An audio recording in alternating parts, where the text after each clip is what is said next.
अकेले बैठकर रुद्राक्ष की माला हाथ में रखकर जपा ना जपा हथेली में भी रखकर उस शंकर को याद कर लिया कि तेरे भरोसे पर जिंदगी चल रही है, तू नहीं संभालेगा, कौन संभालेगा।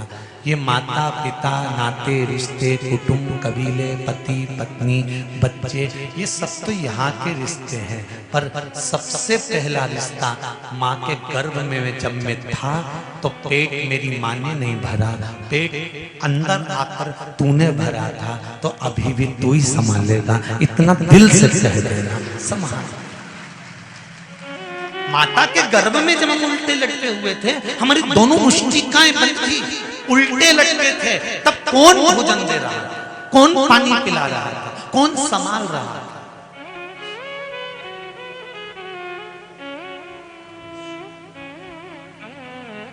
और कितनी कृपा करी है मेरे भोलेनाथ ने, ये तो देखो, तुमको भिखारी नहीं बनाया, नहीं तो कटोरा लेके कहीं उनका इंदौर के 3 बत्ती 4 बत्ती पे खड़े मिलते। धन्यवाद दो उसको, अच्छे माता पिता के गर्भ से जन्म दिया है, अच्छे घर में जन्म दिया है, अच्छे कुल में जन्म दिया है, अच्छी पत्नी मिली, अच्छा पति मिला, अच्छे बच्चे मिले, पूरा शरीर मिला, एक भी डिपार्टमेंट गड़बड़ नहीं दिया, सब पूरा पूरा दिया। ये तेरी कृपा है, और सबसे बड़ी कृपा तूने ये करी कि भारत की भूमि पर जन्म दिया, इससे बढ़कर कुछ। और इससे बड़ी कृपा एक कर दी कि मुझे सनातनी धर्म में पैदा कर दिया, मुझे गलत धर्म नहीं। जिस सनातन धर्म के अंदर एक मछली को भी पूजा जाता है, जिस सनातन धर्म के अंदर एक मछली को भी कष्ट नहीं दिया जाता।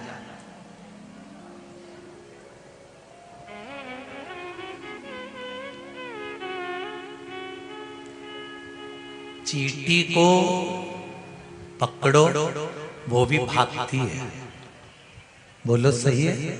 चींटा को पकड़ो तो भागे, चूहा को पकड़ो तो भागे, सांप को पकड़ो तो भागे, गाय को पकड़ो तो भागे, हिरण को पकड़ो तो भागे।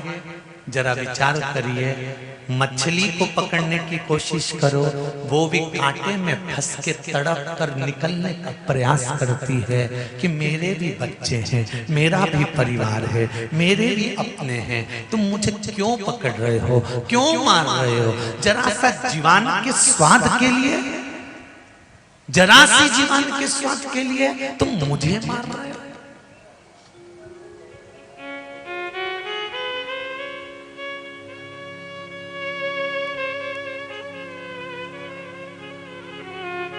क्यों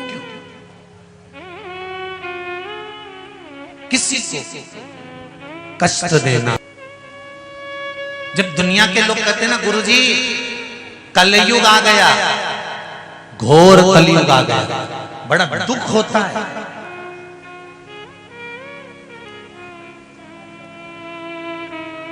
क्यों? क्योंकि हमारे वेदों में, हमारे पुराणों में, हमारे शास्त्रों में लिखा हुआ है कलयुग अपना काम करेगा। उस कलयुग को भी आप सतयुग बना सकते हो भजन के बल पर, सत्संग के बल पर, भक्ति के। कलयुग अपना काम करेगा। बचपन गया तो जवानी आएगी, ये सरल है, सहज है। जवानी के बाद अधेड़ी आएगी, ये पक्का है। अधेड़ी के बाद बुढ़ापा आएगा, ये पक्का है। साइकिल के बाद मोटरसाइकिल आएगी, ये पक्का है। मोटरसाइकिल के बाद 4 व्हीलर गाड़ी आएगी, ये पक्का है। किराए के मकान के बाद तुम्हारा फ्लैट मकान आएगा, बस मेहनत करना पड़ेगा, वो बहुत निश्चित है, पक्का। हमारे शास्त्र, हमारे वेद, हमारे पुराण, हमारा धर्म कहता है कि कलयुग आ गया। लोग कहते हैं कलयुग आ गया, कलयुग आ गया, कलयुग आ गया, कलयुग आ गया। इस कलयुग में भी सतयुग आ सकता है अगर आप चाहो तो। और सतयुग आए कि नहीं आए वो पता नहीं, पर अगर मेरे शंकर की कृपा रही तो कलयुग की जगह शिवयुग जरूर आ सकता है, यह पक्का हो।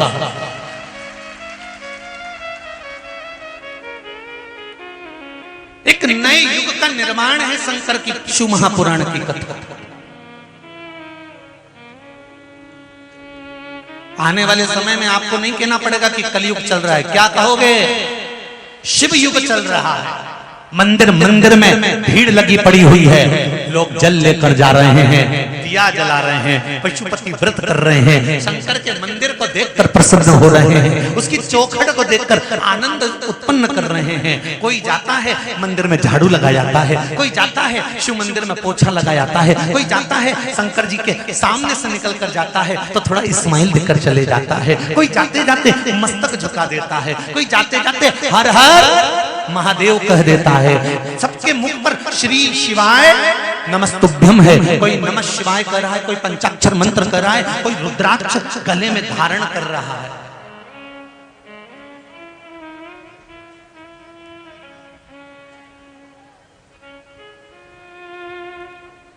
कुछ बोलना चाहते हो? छोटा है कि बड़ा? क्योंकि कथा बहुत है। देव जरा दे माइक पे जल्दी से, जल्दी जल्दी जल्दी। तो कलयुग सतयुग की और बड़े।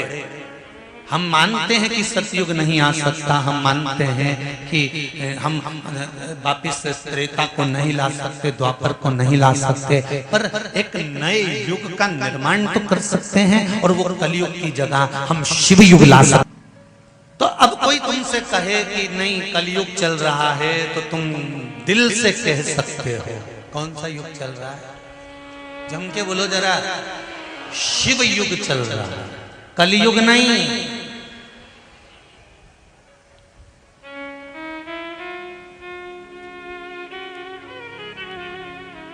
हर हर महादेव, घर घर महादेव। यहां ये दो तीन चीजें याद कर लेना, हर हर महादेव, घर घर महादेव।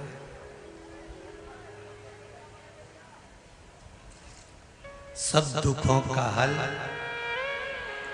एक लोटा जल। कलयुग नहीं, शिव युग है। जो मिले वो शंकर का दिल से। एक निवेदन, आज कली काल में सबसे ज्यादा अगर कुछ हावी हो रहा तो ये जो बाहर की जो चीजें हैं वो हमारे रेगुलर व्यवहार में, नेचर में आती चली जा रही है। बच्चों को अंग्रेजी स्कूल में पढ़ाओ, खूब पढ़ो,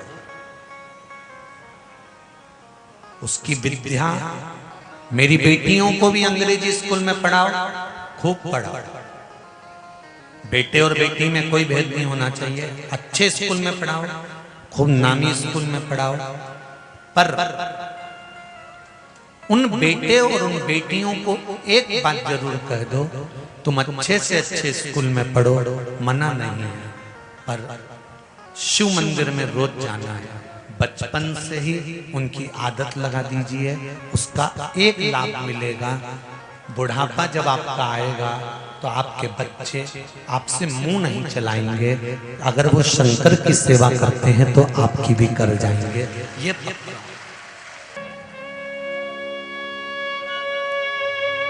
इस पूरे पंडाल में और बाहर जितने खड़े हुए धूप में, इधर उधर, पीछे आगे, राइट लेफ्ट, जितने भी खड़े, मुझे विश्वास है कि यहाँ 70 से ऊपर वाले तो कमी है, 60 से ऊपर वाले कम हैं। जितने यहाँ पर बैठे दिख रहे होंगे ना, ये सब 60 के अंदर के होंगे, मतलब अभी इनका बुढ़ापा नहीं आया। कितने बैठे हो रहे 60 के अंदर वाले? जरा हाथ उठाओ तो। 60 के अंदर वाले, 60 के ऊपर वाले मत उठा, जो तुम्हें तो भगवान ही उठाएगा, फिर तुम काहे उठावा। तो 60 के अंदर वाले उठाओ, जरा उठा लिए? हाँ, बहुत बढ़िया, हर हर, रख लो रख लो। अब 60 के ऊपर वाले उठाओ जरा। हाँ नहीं ठीक है, तुम लोग भी आए हो, एक बात तो है। तो अब जितने 60 के ऊपर वाले बैठे हैं ना, और जितने 60 के अंदर वाले बैठे हैं, तुम एक बात इन 60 से ऊपर वालों से सीखिए कि तुम आए और ये आए। ये 60 के ऊपर वाले जो यहाँ आए, इनके गोड़ा में, इनकी कमर में, इनकी पीठ में कितना कष्ट रहता होगा। उसके बाद भी आधा आधा किलोमीटर तक पैदल जहाँ गाड़ियां खड़ी कर दी, वहां से यहाँ तक पहुंचे कि नहीं पहुंचे। तो 60 से ऊपर वालों से हमको ये सीखना है कि जब ये हिम्मत नहीं हार सकते आने में, तो हमें भी सत्कर्म में हिम्मत नहीं हारना, आगे बढ़कर अपने सनातन धर्म को लेकर जाना। इनसे हमें सीखना, इनसे हमको प्राप्त करना।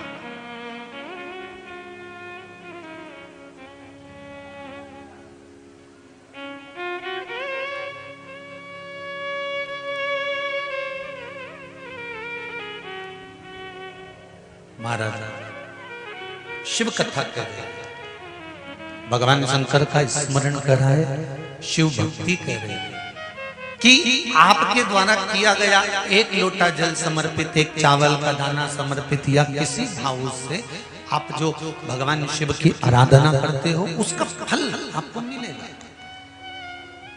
और मिलता जरूर है। बड़ी प्रसन्नता की बात है, यहाँ के प्रशासन को, रतलाम के जितने प्रशासनिक हैं, प्रशासन वाले हैं, इनको धन्यवाद देना चाहूंगा। नेतागणों को भी धन्यवाद देना चाहूंगा कि इस व्यासपीठ ने कहा था कि वो तालाब पूरा स्वच्छ और सुंदर बनाने का प्रयास करो, और वहां कार्य प्रारंभ होना चालू हो गया है। उसके लिए बहुत बहुत धन्यवाद, बहुत बहुत धन्यवाद।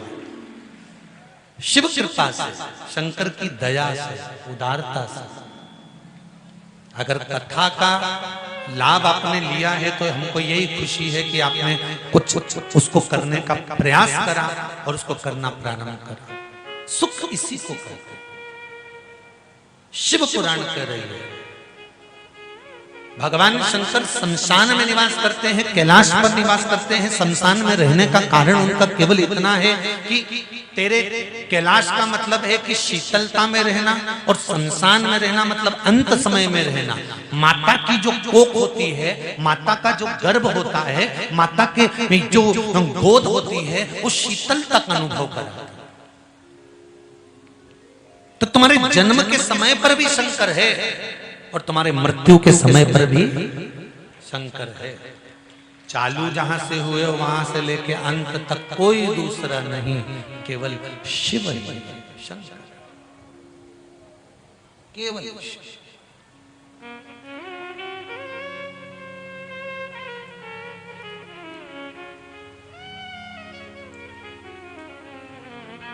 इसीलिए कहते हैं अक्षय तृतीया सत्तू का प्रयोग अवश्य करना, करोगे ना? उसका दान अवश्य करना। कोई आए उसको थोड़ा सा सत्तू अवश्य खिलाना। 3 चीजें होती हैं सत्तू में, गेहूं, चने की दाल, जौ, इनको गलाया जाता है। रात भर गलाने के बाद इसको फिर सेका जाता है, सेक कर पिसाया जाता है, फिर उसका प्रयोग किया जाता है। महाराज चाहे फिर उसको घोल कर आप शक्कर के साथ, गुड़ के साथ, नमक के साथ, जीरे के साथ, पुदीना के साथ, जिसके साथ तुम्हें खाना है वो तुम्हारे ऊपर, पर दान करना सत्तू का जरूर है। एक चुटकी मात्र भी अगर सत्तू आपने दान किया है बैसाख महीने में, उसका फल जरूर मिलेगा, जरूर प्राप्त। हमने भी विचार करा है, जितने लोग ऑनलाइन दान कर रहे हैं, दान सहयोग राशि अकाउंट में डाल रहे हैं या सहयोग दे रहे हैं, तो अमावस्या, नवमी और पूर्णिमा को भी कुबेरेश्वर धाम में जितने भी भगत आते हैं उनको सत्तू का ही प्रसाद वितरण किया जाएगा। जो लोग दान दे रहे हैं उनके सहयोग से ही ये क्रम किया जाएगा। प्रयास।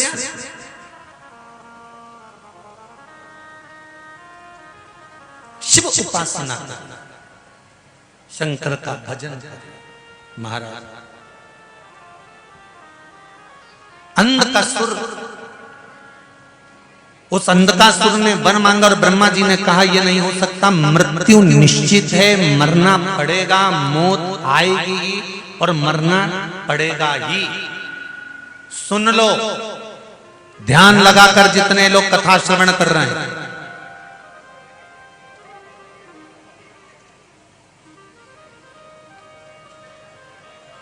जोड़ जोड़ कर मर जाओगे, आखिरी में यहीं छोड़ जाओगे। केवल जो दान तुमने करा, जो धर्म तुमने करा, यहां रोड पर प्याऊ लगाकर पानी पिलाया, शरबत पिलाया, लोगों को गर्मी में छाया दी, कुछ खिलाया, बैसाख के महीने में जो तुमने पुण्य करा, भजन करा, सत्कर्म करा, ये कभी समाप्त होने वाला नहीं है। ये अजर और अमर होगा, अजर अमर।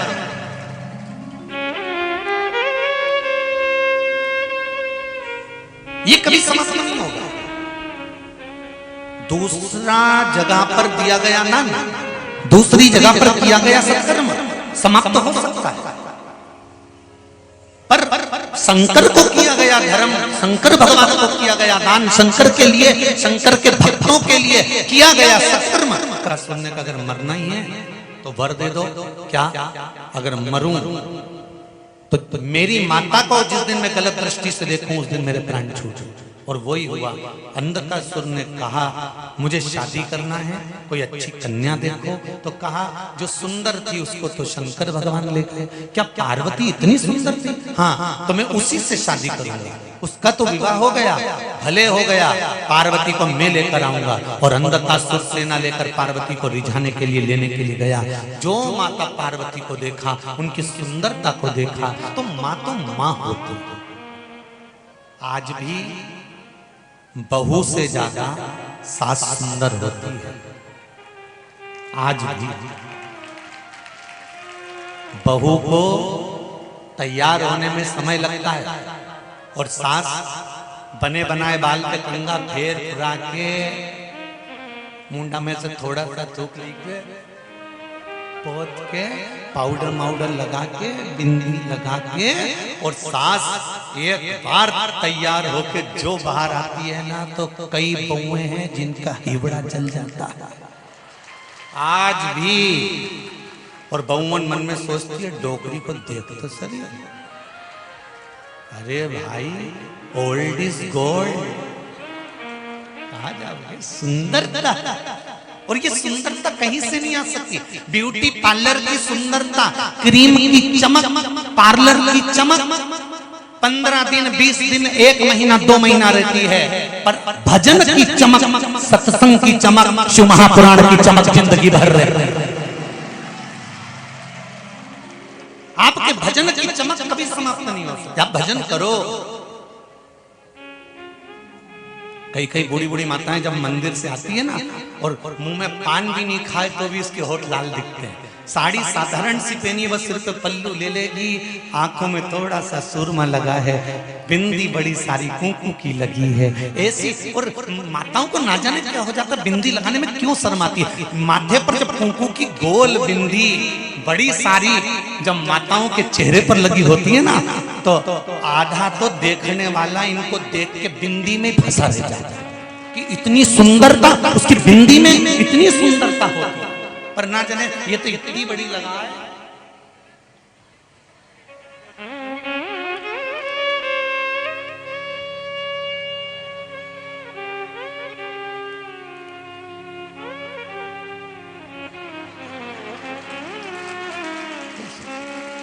जैसे सियोर वाला हमारा ढूंढते रह जाए, घर का लोग ढूंढ के बताए।